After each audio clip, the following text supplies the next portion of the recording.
Welcome back, Awesome. everyone. In this next session, we'll be moving into a conversation many people truly carry quietly, and that's money and safety and the nervous system. Joy Baker, a spiritual healer and transformational coach, joins us for this really powerful conversation. Welcome, Joy. Thank you, Dr. Sandra, for having me on your show. And yeah, now that we got that figured out, we can go ahead with this. There we That's go. awesome. So, why do so many people, Joy, why do you think they do all the right things, manifesting, doing the affirmations, doing budgeting, yet they still struggle to hold abundance in their life? Yeah, and we've all been there. That's a great question. Well, there's a couple things. If you're doing everything right, you're doing the manifestation and you're emotionally connecting to your vision and you're taking action, but there's a part of you that believes it's not possible. So you're taking the action, even emotionally connecting to that vision.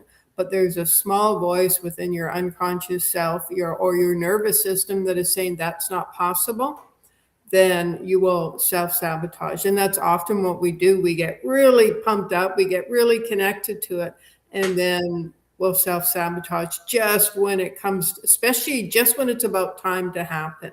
Whether a person is about to come into our life, or the money is going to show up, or something like that is going to happen, we'll go into self sabotage. And often that's through the words we use towards ourselves. We'll start using words, well, why did I do that? How did I get that wrong again? How did I mess up? Then we start to feel heavy, and then everything slows down. And we've all had that experience. And so I would say one of the things you can ask, and I always share with my clients, I love this statement, so simple: what if it's possible? Because when Ah, you start, what if bypasses the resistance of the ego mind? It is something greater, that's your vision. And then saying possible over and over again, it opens up the energy within you and your energy field, and it allows possibilities and opportunities in. So if you're manifesting and taking all the steps and what you want just isn't showing up, then start saying, well, what if it's possible? What if it's possible? What if it's possible? And I've done this several times in my life. And eventually you're fine. The mind will, you hear your mind go, it's possible, it's possible. And then it's like your unconscious self comes into alignment with your conscious self. And that's when flow starts to happen. that's And beautiful. And I'll be honest with you, I sort of feel like that was some of the mantra that went on with getting the summit together and pulling in some of the topics and the people. So there's some real life experience there for me. So, Joy, can you help me understand how the nervous system can carry ancestral money trauma, even when someone really is not necessarily conscious of that? absolutely, sure. So, as you know, we're energy, everything is energy. The people who came before us, they're still part of this world. Their energy is, part of us. Our lives, all that energy, it's all energy. So in the quantum world, it's all happening now. And so those memories, let's say whether you had a past life or your ancestors had past lives, and we've gone through all kinds of stuff in past lives, where you live lives of poverty or even homeless, or you had to do things you didn't want to do to make money to survive. If that, and generally in past lives, I mean, we weren't processing or, doing our inner work. That's really just started happening now. And that gets passed down. Now, plus you've got when you grow up, and like my parents went bankrupt. And so I carried on that pattern of scarcity. I went bankrupt twice, actually. And mainly because I just didn't think I was worth making money beyond just survival. And so I actually went bankrupt twice. And it wasn't until I started following my passion, which is healing and energy work, that the money situation started to change. So now you've got, let's say your parents went, either they never had enough money, you're on the verge of homelessness, or like my parents, they declared bankruptcy. So there's always, and I was, being a very sensitive, child, I was, and understanding money well, the way my parents, we learned it, I was always worried about, is there going to be enough food? Are we going to be able to pay, our bills? I mean, this is at like 9, 10, 11 years old, 12 years old. I was worried about this. And so I carried that so that got stuck in my nervous system, not the actual thought of how we're going to pay for this, but the energy of that.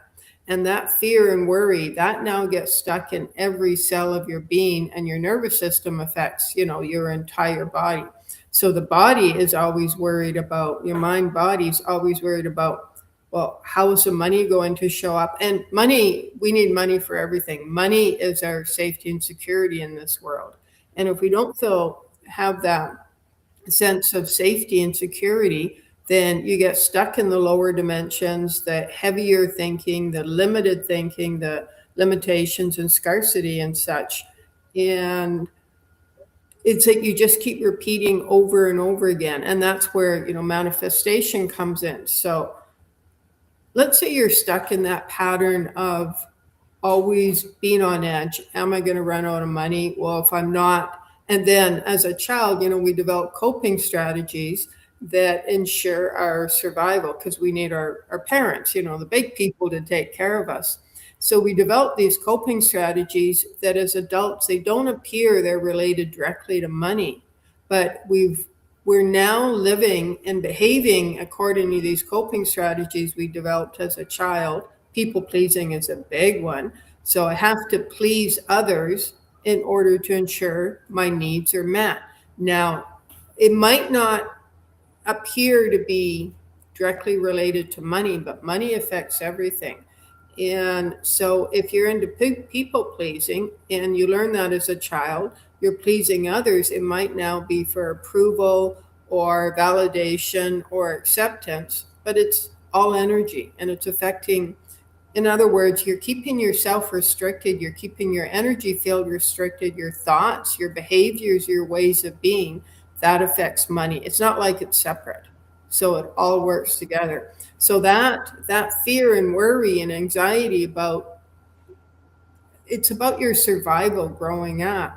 And or let's say your parents had lots of money, but they always said, you're not good enough. You can't have this unless you do that, or unless you look this way or this weight, or you behave this way, you get these grades. Yeah, we'll reward you with money. So money itself wasn't an issue, but it was your way of being. All that gets stuck at a cellular level in your nervous system. And so now, let's say you're doing all the manifestation steps, you're taking that action, and you're emotionally connecting, because your emotions can act like a magnet, to your vision, and you to your vision, and your vision to you. And you're taking all those steps, but you're still doing the same childhood coping strategies of people pleasing and giving up your sense of power, your autonomy, your sense of self to ensure that others like you. These are all behaviors we learn as a child.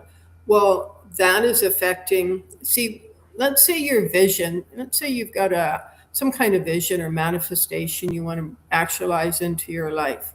But that means you're having greater experiences, you're connecting with more people, you're interacting, you're doing things in a bigger way.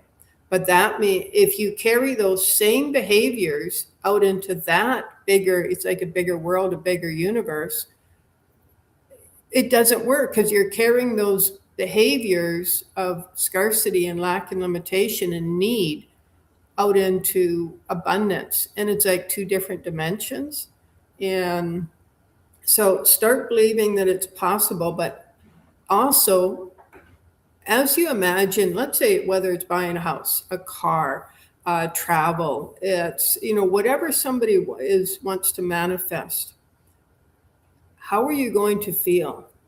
Empowered, confident, full of gratitude, appreciated, laughing, having fun, and really feel that and imagine your body feels that. Your mind, your body, you feel. So just imagine sitting up or standing up and feeling grounded. You put, as you walk, every foot, you feel it. You're confident, you're grounded, you're feeling good. You look around and life feels expansive and you're smiling and you notice people are smiling back at you. That's how you want to feel when you manifest that. And yeah, and I can feel some resistance coming up like in the field here because people are saying, oh, but I'm only safe if I'm playing small. And so that one of the techniques I used extensively for probably 20 years was EFT, emotional freedom technique, the tapping Oh, technique. love Like, tapping. yeah, anything like that. I'm only safe when I play small. All you have to do is tap. And that releases, see, these are meridian endpoints, and your meridians, that's the energy the energy flows along your meridians. And so if you've got a belief such as I'm only safe when I play small, and then that of course affects the money, then when you tap, what it does, it doesn't release the belief per se, but it releases emotional attachment to that. And so energy starts to move.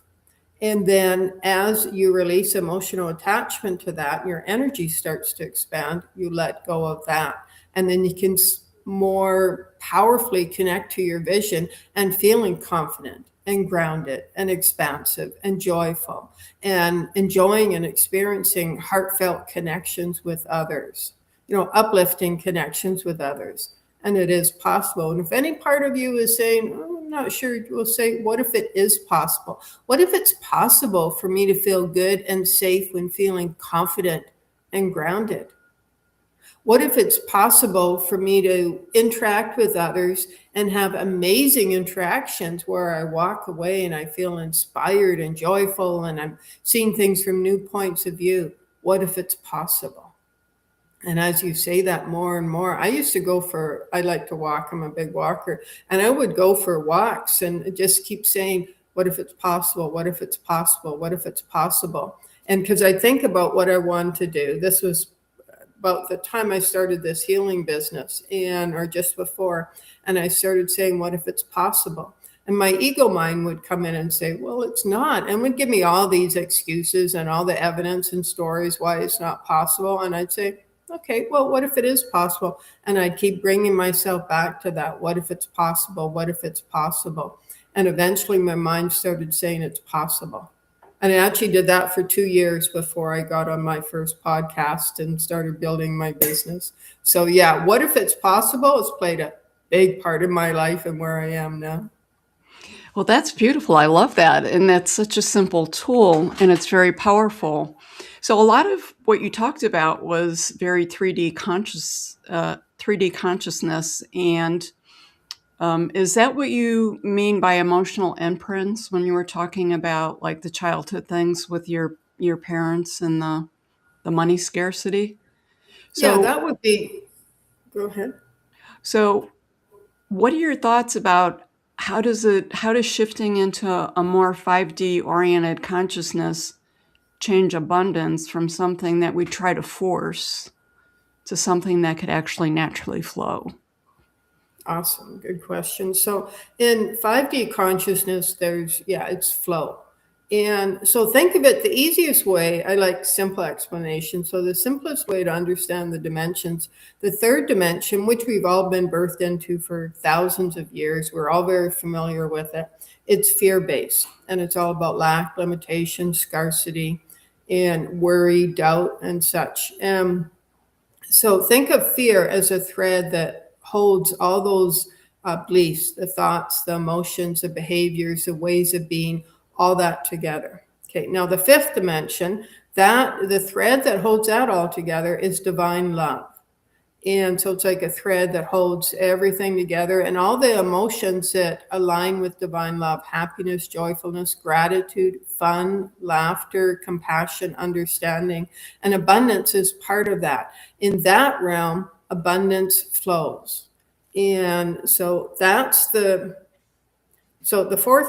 fourth dimension is, it's like a tunnel or a portal between the two of them. So you've got the fear-based third dimension, the love-based fifth dimension, and the dimension in between that. Think of a portal or a tunnel, and that's when you're doing your inner work, That's when you have the aha moments, and oh, okay, that's, you figured it out, you're in the fourth dimension.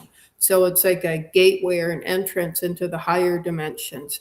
And where many people get stuck or things don't really change is, let's say you're doing your inner work around money, and you've had all these realizations and awareness, and oh, okay, that's why I'm stuck. And we've all done that. It's like, oh, and it feels so good. You relax, the stress is gone, it feels so good.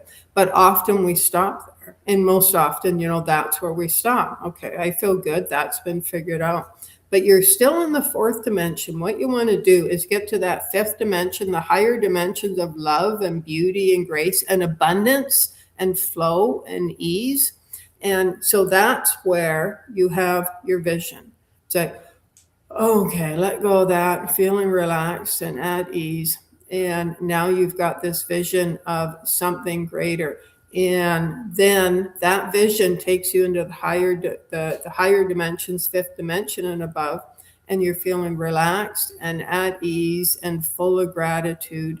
And in that moment of expansion and relaxation, that's when you can powerfully connect to your vision.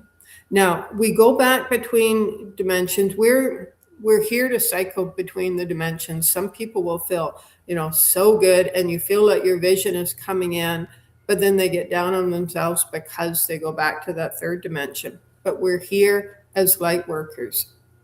We are here to see the light. So you spend time in the fifth dimension in that flow and ease, and that's when money flows to you. And you say, "Oh my gosh, how did that happen?"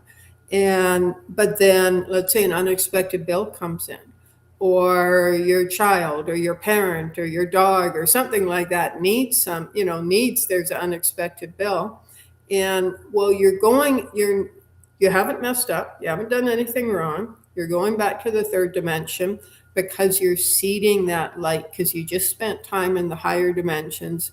That's why you're here. That's your purpose. Even if you're not working as a healer or an energy worker, you are living your purpose by cycling through the dimensions.